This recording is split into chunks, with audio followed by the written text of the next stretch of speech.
Hello friends, ఈరోజు మనం summer స్పెషల్గా ఆకుకూరలు వేసుకున్నాం కదా. సో అవన్నీ ఎలా వేసానో ఏమేమి వేసానో ఈ వీడియోలో ఫుల్ లెంత్ ప్రాసెస్ అయితే మనం చూద్దాం.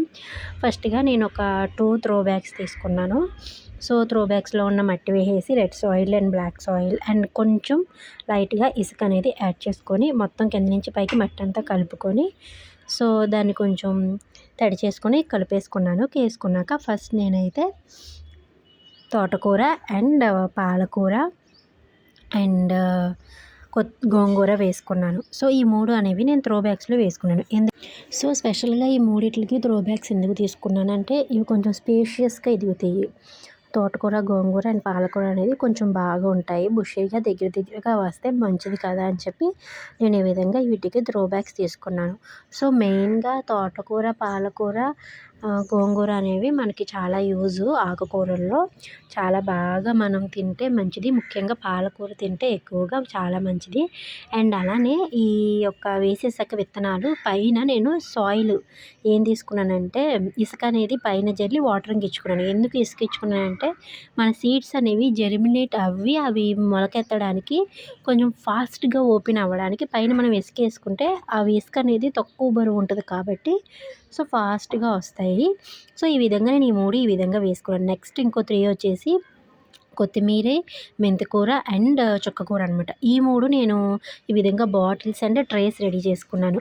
మెంతికూర మనం ఎప్పుడు ఫ్రీగా త్రో బ్యాగ్స్లో వేసినా అది పడిపోవడం, సగం హాఫ్ పడిపోతుంది, హాఫ్ యూస్ చేసుకుంటున్నాము. ఫస్ట్ టైం నేను వేసుకున్నప్పుడైతే ఒక చిన్న డబ్బాలో వేసుకున్నాను, అదైతే బాగా సక్సెస్ అయింది. సో ఈ విధంగా నేను ఓన్లీ ఇసుకతోనే ఈ 3 పెంచాలని చెప్పి ఓన్లీ ఇసుకే, సాయిల్ ఏమీ నేను మిక్స్ చేయలేదు. ఓన్లీ శాండ్ మట్టికి తీసుకొని ఈ విధంగా బాటిల్స్లో శాండ్ని ఫిల్ చేసుకొని వన్ డే ముందే నేను మెంతికూర అండ్ ధనియాల్ని పొడి చేసేసుకొని ఈ విధంగా నీళ్ళలో నానబెట్టుకున్నాను. అండ్ మెంతుల్ని నార్మల్గా వాటర్లో నానబెట్టేసుకున్నాను. నేను పూర్తిగా వాటిని నానబెట్టేసి ఈ విధంగా ఇసుక తీసుకొని బాటిల్స్లోకి వాటిని అయితే పూర్తిగా వేసేసాను. చూసారా, నేను తీసుకున్న ఇసుకలోనే కొంచెం బ్లాక్ సాయిల్ కలిపాను, కంపోస్ట్ సాయిల్. సో అందులో ఎర్రలు అనేవి ఇలాగా చాలా క్లోజ్డ్గా చాలా బాగున్నాయి. ఇసుక అనేది మంచిదన్నమాట వాటికి. సో ఈ విధంగా ఒక వన్ డే నేను బాగా నీళ్ళలో నానబెట్టాక వాటిని అయితే వేసేసుకున్నాను.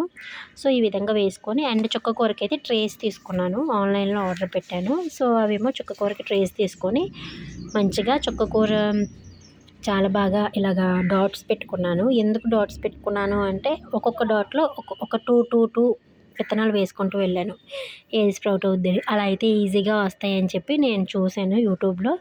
అండ్ ఈ విధంగా ఈసారి ట్రై చేద్దామని చెప్పి స్మాల్ ట్రేస్లోనే నేను ఈ విధంగా వేసుకున్నాను.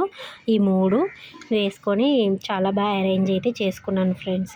సో ఈ సమ్మర్లో ఈ ఆకుకూరలు తినడం మనకి చాలా మంచిది. అండ్ ఈ విధంగా మనం ఇంట్లోనే పెంచుకొని తింటే కూడా మంచిది.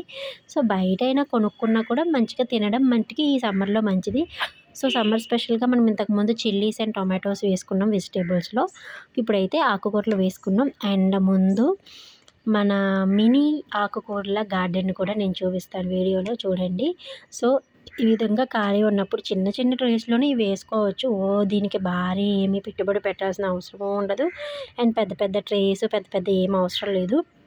ఈ విధంగా విత్తనాలు వేసుకొని పైన మళ్ళీ సాయిల్తో కవరప్ చేసుకొని వాటరింగ్ ఇచ్చుకొని లైట్ సన్లైట్ పడే ప్లేస్లో పెట్టుకుంటే అవి స్ప్రౌట్ అవుతాయి. స్ప్రౌట్ అయ్యాక మనం పెద్దగా వచ్చిన సన్లైట్లో పెట్టుకోవాలి. సో ఇది ఫైనల్గా నా ఆకుకూరల చిన్ని గార్డెన్. పుదీనా అనేది మా మమ్మీ పెట్టారు, నేను దాన్ని హార్వెస్ట్ కూడా కొంచెం చేసుకుని అది మళ్ళీ ఎదుగుతుంది. సో ఈ విధంగా నేనైతే అరేంజ్ చేసుకున్నాను. వీటికి సన్లైట్ కూడా డైలీ చాలా బాగా పడుతుంది. ఇంకా మరిన్ని మోర్ అప్డేట్స్ కోసం మన ఛానల్ అయితే సబ్స్క్రైబ్ చేసుకోండి, లైక్ చేయండి, షేర్ చేయండి, కామెంట్ చేయండి. Bye friends.